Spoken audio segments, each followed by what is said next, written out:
أفلا يتدبرون القرآن.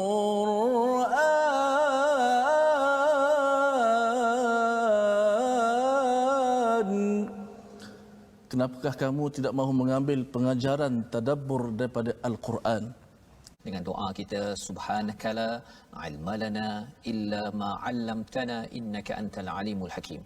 Maha sucimu ya Allah, tidak ada ilmu kecuali yang Engkau ajarkan kepada kami, sesungguhnya Engkau yang Maha mengetahui, yang Maha bijaksana. Rabbi zidni ilma, ya Tuhan kami, tambahkanlah ilmu untuk kami. Allahu akbar, Allahu akbar. Halaman 146.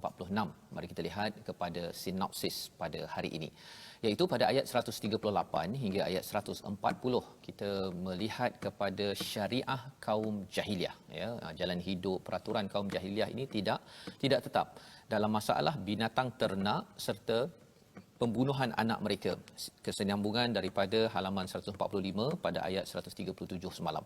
Dan kemudian kita akan melihat pada ayat 141 hingga 142 dalil yang menunjukkan kebesaran dan kekuasaan Allah Subhanahu Wa Taala yang menjadikan tumbuhan pada ayat 141 dan menjadikan an'am yang menjadi tajuk ataupun nama surah yang ke-6 ini, yang kita akan lihat lebih lanjut lagi apakah cabaran. Kadang-kadang kita rasakan tumbuhan dan binatang ini biasa-biasa saja, tetapi ia boleh mengganggu tauhid kalau tidak diuruskan dengan sebaiknya.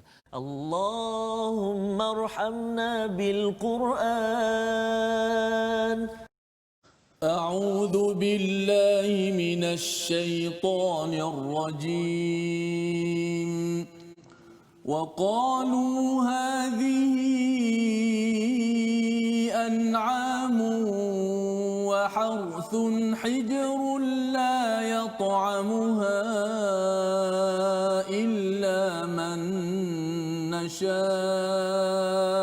بزعمهم لا يطعمها إلا من نشاء بزعمهم وأنعام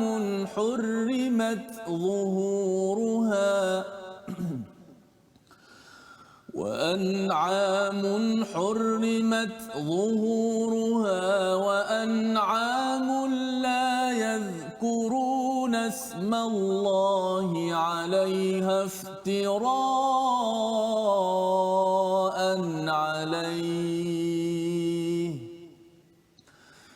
سيجزيهم بما كانوا يفترون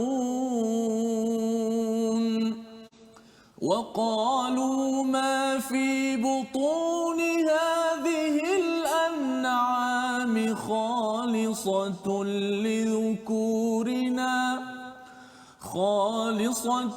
لذكورنا ومحرم على أزواجنا وإن يكن ميتة فهم فيه شركاء سيجزيهم وصفهم إنه حكيم عليم قد خسر الذين قتلوا أولادهم سفها بغير علم وحرموا ما رزقهم الله افتراء على الله قد ضلوا وما كانوا مهتدين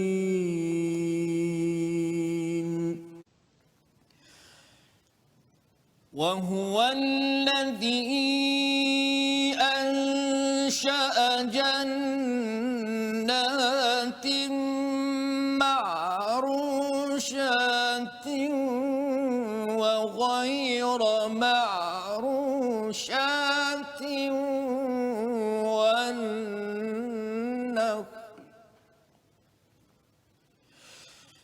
والنخل والزرع مختلفا أكله والزيتون والرمان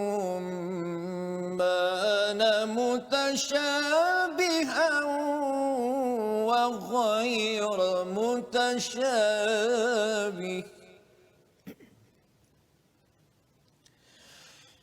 كلوا من ثمره إذا أثمر وآتوا حقه يوم حصاده ولا تسرفوا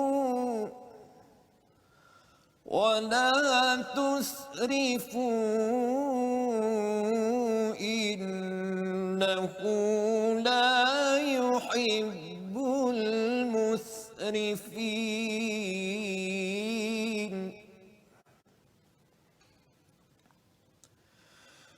ومن الأنعام حمولة وفرشا كلوا مما رزقكم الله ولا تتبعوا خطوات الشيطان إنه لكم عدو مبين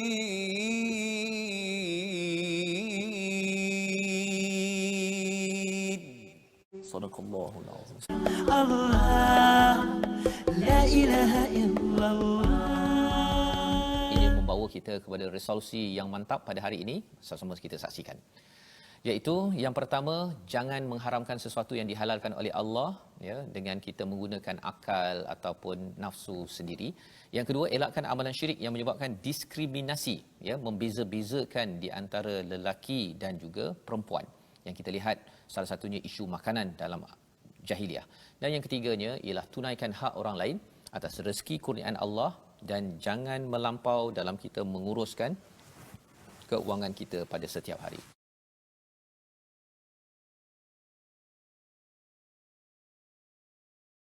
Membawa kita kepada perkataan kita pada hari ini, mari sama-sama kita perhatikan.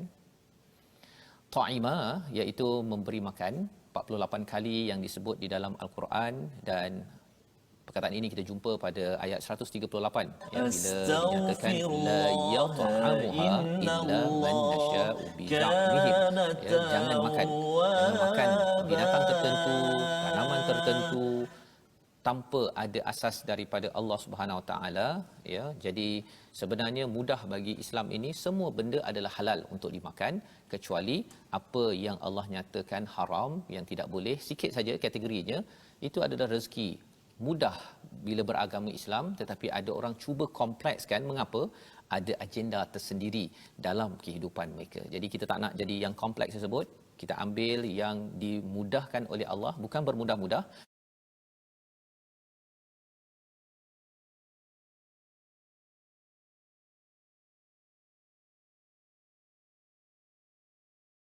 Baik, penonton-penonton, sahabat-sahabat Al-Quran, kita nak baca sikit tajwid pada hari ini. Hari ini kita dah terangkan tentang apa itu nun sakinah, nun mati. Kita dah masuk bab nun mati ni. Kemudian bila nun mati, dia tak boleh pisah daripada tanwin, kerana dia sekali. Nun mati ataupun tanwin, nun sakinah ataupun tanwin. Hari ini kita nak mengenal sedikit tentang apakah perbezaan di antara nun sakinah dan tanwin. Perbezaan antara nun sakinah dan tanwin, yang pertama, nun sakinah adalah nun yang ada ketika wasal dan ada ketika wakaf. Manakala tanwin pula nun yang ada ketika wasal tapi tidak ada ketika wakaf. Contoh, yang pertama, nun sakinah, nun yang ada ketika wasal dan ada ketika wakaf. Apa yang dimaksudkan begitu? Contoh nun pada minkum tadi. Minkum. Kalau kita baca wakaf, nun tu tetap ada. Walaupun nun tu duduk di tengah ataupun duduk di hujung perkataan. nun tu tetap ada pada bacaan dan pada tulisan. Kalau kita sambung pun minkum min ahad contoh. Wal takum minkum ummah, kalau sambung memang adalah. Kalau berhenti pun minkum, tetap nun tu ada pada bacaan dan ada pada ketika wasal dan ada ketika wakaf.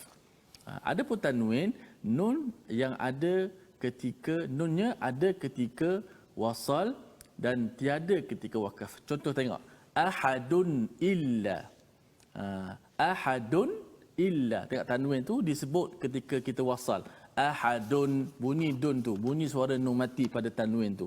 Ahadun illa. Tapi kalau kita berhenti pada ahadun, tanwin tu, nun tu dah tak ada. Ahad. Mana suara nun? Tak ada sebab kita wakaf. Dia hanya ada ketika wasal sahaja. Perbezaan yang seterusnya ialah nun sakinah, nunnya ada pada bacaan dan ada pada tulisan. Contohnya, anta maulana. Tengok nun tu. Pada tulisan pun ada, pada bacaan pun ada. Anta maulana. Ada pun tanwin, nunnya ada pada bacaan tapi tidak ada pada tulisan. Contoh, nafsan. La yukallifullahu nafsan illa wus'aha. Nafsan. Bunyi tak suara nun mati? Bunyi nafsan. Tanwin tu adalah suara nun mati. Tapi huruf nun ada tak? Nun